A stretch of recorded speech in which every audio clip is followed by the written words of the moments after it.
Hello and welcome to the Craft Beer Corner. For today's beer review, we are going to be reviewing two beers by Founders Brewing Company. Founders is widely regarded as one of the best brewers in the country, and today we're going to explore a couple different stouts that they have out and find out exactly why that is. They have won many awards at competitions. These two are a couple of their more well-known and easier to find beers that are certainly out in the market. Most people do know this first one, their breakfast stout. This is their quintessential stout. This is a double chocolate coffee oatmeal stout. 8.3% ABV on this one. While they don't term or classify this as an imperial, certainly with an ABV that high, they easily could. Number two is also a stout. This one they do consider an imperial. This is KBS. This is a chocolate coffee bourbon barrel aged imperial stout. 12.2% ABV on this one, and they also cave age it in the bourbon barrels for over a year. So both of these have a similar base, only one's 50% higher ABV than the other, and it's also been bourbon barrel aged. So it's going to be interesting to see what the differences are between these two stouts. Nonetheless, I am really excited to jump in. I absolutely love Founders, and I agree with the critics. They are indeed one of the best brewers in the country, and they are based out of Grand Rapids, Michigan. So without further ado, we're going to jump right in with a breakfast stout, 8.3% ABV.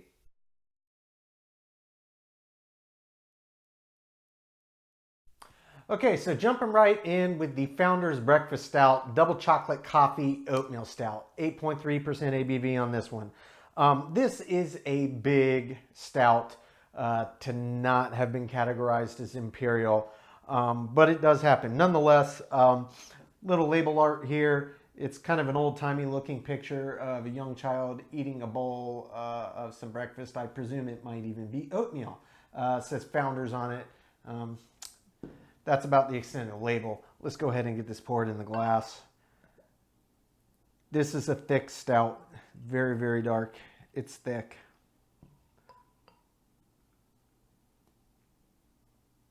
All right. Got a nice head on this one.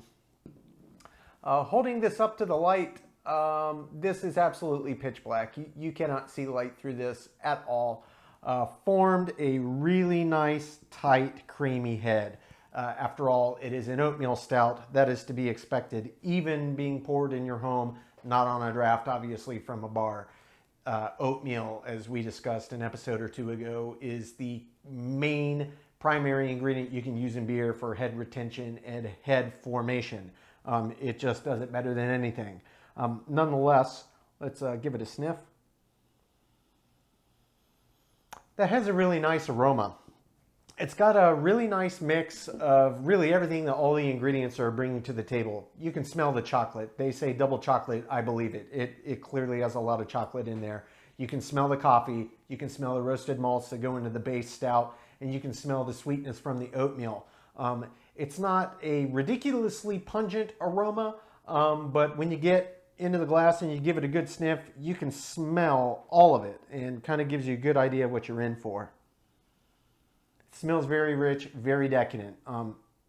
Let's just jump right in. That head will settle down to a really good spot, so let's do it.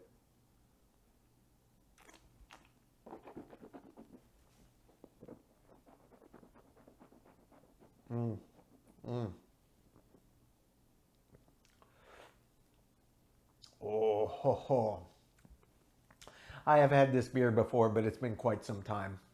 This is a really fantastic stout. It's a really fantastic stout. Everything that you get in the aroma and that you expect from the description of the beer, 100% comes through in the beer. The chocolate really melds quite well with the coffee, and it's got a very coffee-forward flavor profile, and it's a very deep, richly roasted coffee, probably a French roast bean, like the edge of being burned, like super roasted, or Italian roast, something very deeply roasted indeed. And it tastes like they used really quality coffee in here, and it just keeps melding with that chocolate. And that oatmeal does add just a little underlying sweet sensation. It's not sweet at all. This is a deep, rich roast edged beer. It's got some bitters. It's got a bitter edge to it. It's not IPA bitter, but for a stout, it's more bitter than your average stout, and it's big. Let's jump in for body, mouthfeel, and finish.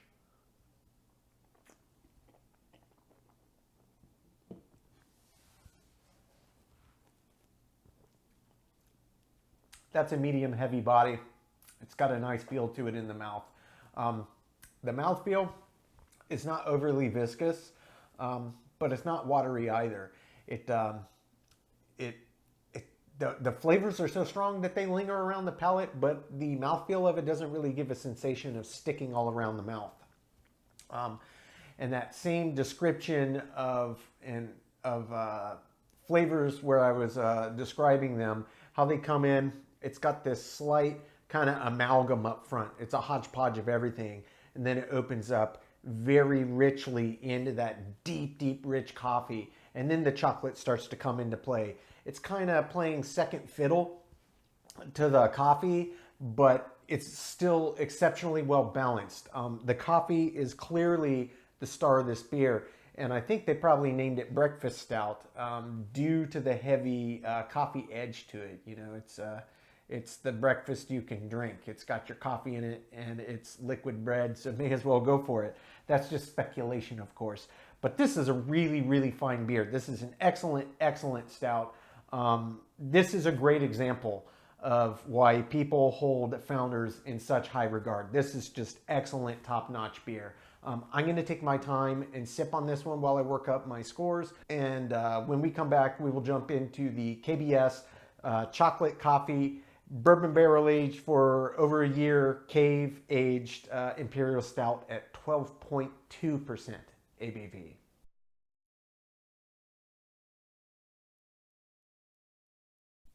Okay, and now we're moving on to our second beer of our Founders review. This is KBS.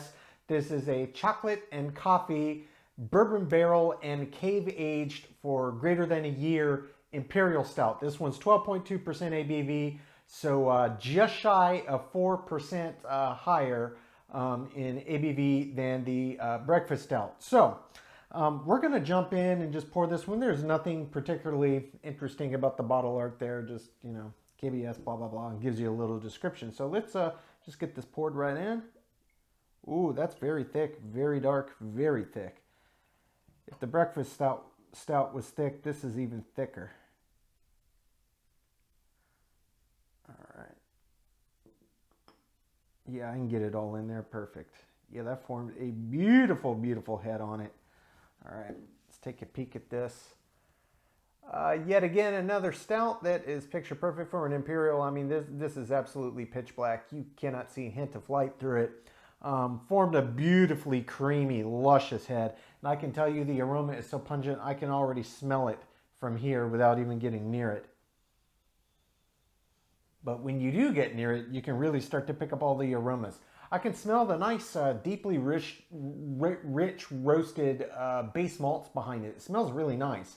And you can pick up just a hint of the coffee and a hint of the chocolate on the aroma, but the bourbon barrel really does come through as well quite strongly. It's predominantly a mix of the malt back and the bourbon barrel aging that comes through on the aroma. Yeah, a little bit of the coffee. If you breathe in a lot deeper, you can get the coffee and just a hint of that chocolate that it mixes through it. It smells quite nice. I really always enjoy barrel-aged beers. You know, it just adds another layer of depth and another set of interesting character traits to the beer.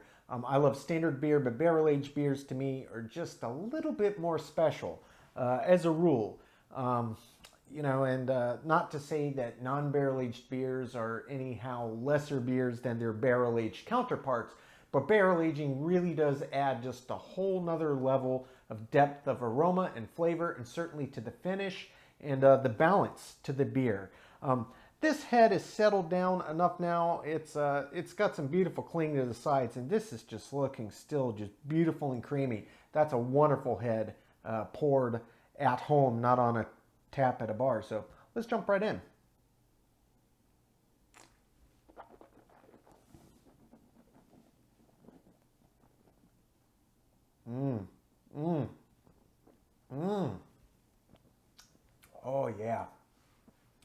Oh, yeah, that's a fantastic beer right there. Man, God, that's really good. As it finishes, the layers of complexity and the interplay of all the ingredients and the flavors, boy, it just gets better the longer it goes. Okay, I'm going to be taking a few dives to really get this one. The initial impression is a slight sweetness, and it's a malty sweetness. It's not lactose or milk stout sweetness. It's a slight malty sweetness, which is peculiar because it's very deeply roasted malts here that are in this beer. And that breaks away immediately into the bourbon barrel flavor, and it pairs with this really nice boozy quality. And indeed, I've mentioned this in multiple reviews. This is one where the higher ABV and that boozy quality gives a nice warming sensation as it goes down, and it's really appropriate for it. I personally like it in high ABV beers, and especially ones that have kind of a booze forward character to them, and this is certainly no different. After that, it really breaks away into just beautifully deeply rich and roasted coffee beans. I suspect it's a very deep roast again. We're talking French roast, Italian roast, something that's kind of on the edge of burned. It's very, very deeply roasted beans. And then the chocolate that comes through in this is a very dark, deep, rich chocolate, maybe akin to baker's chocolate, or a very, very dark chocolate that has limited sugar that's added in. It's not a sweet chocolate flavor, but it marries so well with the beautiful deep roast of the coffee beans, and then the malts start to interplay. I'm gonna go in for another sip, try to explore the finish from start to top to bottom, and get the mouthfeel and the body.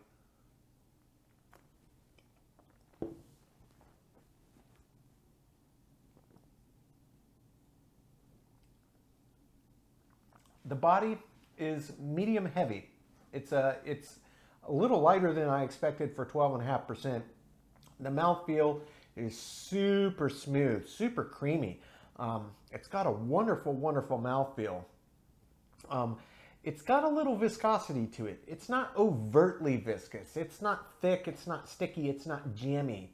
But it's definitely got some thickness to it to go along with that heavier weight of the beer. It's not as heavy as your average Imperial, but it's still a medium heavy body, and that pairs beautifully with the mouthfeel. Honestly, it's a well-balanced body and mouthfeel.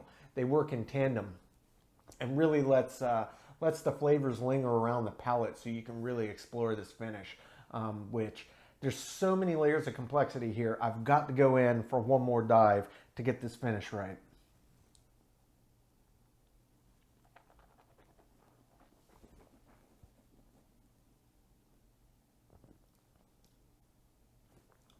Very deep, rich, roasted notes.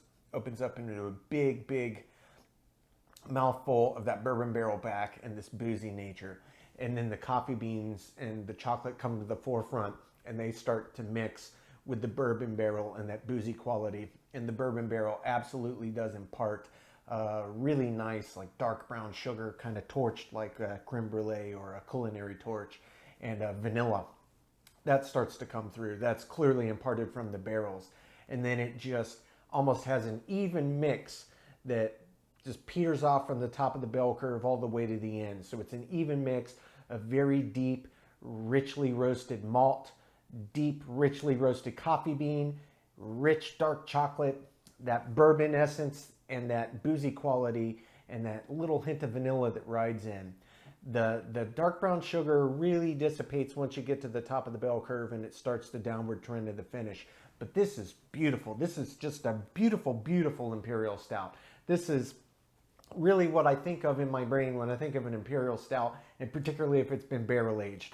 I do expect it to have all of these character traits, and this is one heck of a good example of a barrel aged Imperial Stout. I am going to take my time and sip on this, come up with my scores, and when we come back, we'll get both beers ranked top to bottom.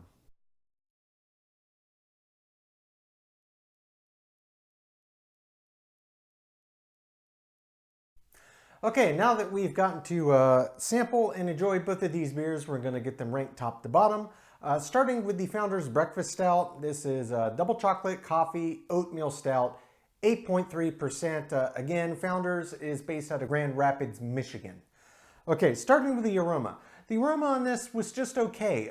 It wasn't super pungent. You really had to get down in the glass and then you could finally smell it.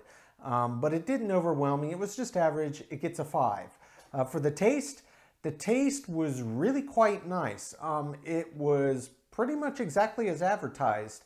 I just would have liked a little more intensity from the chocolate and also from the coffee. And don't get me wrong, they are very, very forward flavors in this beer. But I would have liked even more to help take it to that next level. As it were, it gets a great score. It gets a 9. Body on this had a great body. For an 8.3, that's a pretty high ABV for a stout. Indeed, I do think they could have categorized this as Imperial, though they did not. But as a standard, it's still quite high on the end, and the body really was a nice medium heavy, which, you know, it's not a double-digit Imperial. The body was really great. I gave it a 9. Mouthfeel wise, the mouthfeel on this was kind of interesting. It wasn't a classic stout mouthfeel. For the ABV that it was kicking up, it only had the slightest hint of viscosity. It was only slightly different from that of water. I couldn't really feel any kind of thickness to it at all, which I do expect in a non-dry stout, and you know, it was just okay. I gave it a 5. Finish-wise, the finish on this was nice. It was well longer than your average stout, and you could really pick apart the flavors that they put into this beer. Did it last as long as many other stouts? No, but certainly well above average, and it gets an 8. Head and retention. This was textbook stout, and you know, I talk about this all the time. Pouring from a can or a bottle at your house, not on a tap with no forced induction, you know, it's kind of up to the mercy of how well or poorly you pour it. Cleanliness of glassware. Those are the 3 biggest factors that are going to determine in the head. This being an oatmeal stout had a lot more going for it in that department, because oatmeal is hands down the best ingredient for a brewer to use if they want to increase the likelihood of head creation and retention. And this did a great job. It got a perfect 10. Appearance-wise, this was a textbook stout. Indeed, I thought maybe it was a little richer than your average stout, but it did have a higher ABV than the average stout. But I give it a perfect 10 out of 10. Beautiful, beautiful appearance. Balance-wise, this was a very, very well-balanced beer. Again, I'm going to come back to this. Really, the only thing that I knocked it for was just, I would have liked a little more coffee and chocolate forward presence. And actually, considering how many fermentables went in here, I would have liked a little more flavor up front from the malts. Not to say that it wasn't very big and bold, it was. But I would have liked a little more, especially with an ABV that high. As it were, I gave it a 9. Feeling an intangible, absolutely love this beer. It's better than the vast majority of stouts out there, but I don't think it was quite up to the same level of the top tier stouts that I've experienced, but still I give it a good score. Again, I give it a 9. Finally, as an example of the style, it's a great stout, and the score shows how great of a stout that it is, and there's a reason that Founders is so lauded as a brewer in the United States. It's one of the top tier, and this is one of the go-to stouts by craft lovers everywhere. I've had it many times, and it's always great, and I wanted to revisit and really dig deep. There are many, many stouts out there. It's a hugely popular style. This is among the best. It's just shy of top tier status for me. I give it a 9. That brings the total score on the breakfast stout to an 83 out of 100, which is well above average, and you can see why this beer is so popular. This is far superior to the vast majority of stouts out there. If you've never had it, you definitely owe yourself the favor. This one's pretty easy to find. Moving on to the Founders KBS. Chocolate, coffee, bourbon barrel cave aged for over a year. Imperial Stout, 12.2% on this one. So just shy of 4% higher than the breakfast stout. This beer was much bigger, much more intense, and much more layered than the breakfast stout, and indeed the scoring does reflect that. Starting with the aroma, this was one of those pungent beers you could smell from feet away. It knocked it out of the ballpark. You couldn't ask for better. Perfect 10 out of 10 on the aroma. The taste was exactly as advertised and exactly as expected. The coffee, the chocolate, the bourbon barrel, they all did their job, and all of the complexities and interplay that come from it, I gave the taste a perfect 10 out of 10. Body.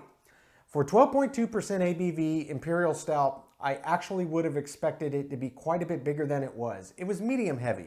I expect a heavy body on that high of an ABV beer in general, but certainly from an Imperial Stout. Still above average. I gave it an 8 out of 10. Mouthfeel. The mouthfeel on this was fantastic. It was just a beautifully creamy stout. It wasn't brewed to be a dry stout, and it had just this silky, creamy, just beautiful, perfect Imperial Stout mouthfeel. I give it a perfect 10. Finish. This was great. This beer finished beautifully. All of the flavors that went into it, everything that you got to enjoy up front in those first few seconds of the flavor just kept going and going and going. Was it as long as some of its competitors? No. But is it still top tier? You bet. And I gave it a 9. Head and retention on this, just like the breakfast stout, this poured absolutely perfectly. I gave it a 10 out of 10. The appearance, just like the breakfast stout, it was absolutely as black as night. That's what you want to see in an Imperial Stout. It gets a perfect 10 out of 10. Balance. This was a very, very well balanced beer. Really the only nitpick that I had on this one at all was a little more coffee and a little more chocolate presence would have been great. The malts came through wonderfully, and the bourbon barrel added so many layers of depth and character to it, and it really was strong. But I would have liked a little more chocolate and a little more coffee to kick it up to that perfect 10. It gets a 9. Feeling in the intangible, I mimicked the balance, and it's for the exact same reason. Just more coffee, more chocolate, and I would have kicked it up to perfect. I gave it a 9.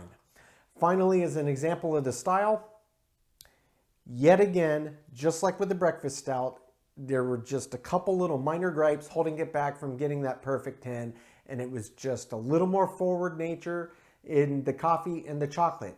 Otherwise, I mean, I absolutely loved it, and this is still top tier beer. Example of the style, it gets a 9. That brings the total score on KBS to a 94. Very, very high score indeed. This is top tier beer. Indeed, both of these are top tier beers. There's a reason that Founders wins so many awards at beer competitions, and that they are generally regarded as one of the top craft brewers in the country, because they are making beers like this. These are both top tier, absolutely fantastic stouts. I have some more Founders we're going to be exploring. I want to dig deeper into some of the top tier craft brewers that, the top minds and reviewers in the game, in the country, keep, giving the highest praise to. We're talking about the article writers, guys that work for Beer Advocate, All About Beer. Take your pick, it doesn't matter. The certified judges at the competitions, these are the brewers that keep winning, and I want to keep exploring their beers and find out exactly why, what sets them apart from their competition. And we're going to keep doing more of these. Indeed, I can't wait to jump into my hometown brewer, Cigar City, which is always regarded as one of the best brewers in the country. I mean, last I checked, they were still top 20 list, maybe even top 10. But I mean, I've got a gym here in my hometown, so I'm going to be doing many reviews of other top tier brewers. But I really enjoyed this one, very fun. I've had both of these before, but it had been a while, and I've had them multiple times, and it was great to come back with a really critical eye so I could explore just what makes their beers so special. And it's the love and attention to detail and quality of ingredients. They're not cutting corners here. You could get a stout anywhere, but if you want a really quality stout, I mean, there are some brewers that are just heads and shoulders above the other competition, and Founders, they're one of them. I highly recommend both of these beers if you're a stout fan, standard, imperial, and barrel aged. So completely different experience, but both fantastic in their own right. Ladies and gentlemen, thank you so much for tuning in today. As always, I really do appreciate it. You know the drill by now. Please like, Subscribe if you haven't already done so. Comment, please. I do want your feedback. I want to engage with you. I want to talk beer. That's all I want to do. So if there's something you liked, something you disliked, if you have a difference of opinion, you have questions, stuff you want to see, stuff you want to see more of, stuff you wish I wouldn't do anymore, please let me know in the comments. I will engage with you, and I am taking comments to heart. If you want to keep in the loop when our videos go live, click the notification bell. You will get a notification as soon as they go live to YouTube. I can tell you as of right now, as the time I'm recording this, we have 2 videos go live each week. It's Tuesdays and Sundays, 5 p.m. Eastern Standard Time. But if you're forgetful, you can click the bell and it will remind you. We will be bringing additional releases per week in the coming weeks. By the time you're watching this video, it's already going to be going on, but I'm pre-recording well in advance to make sure I don't get behind in putting out quality content for you guys. So I hope you learned something. I hope you enjoyed this content. And until next time, folks, keep it beer, keep it craft. We'll see you in the next one. Cheers.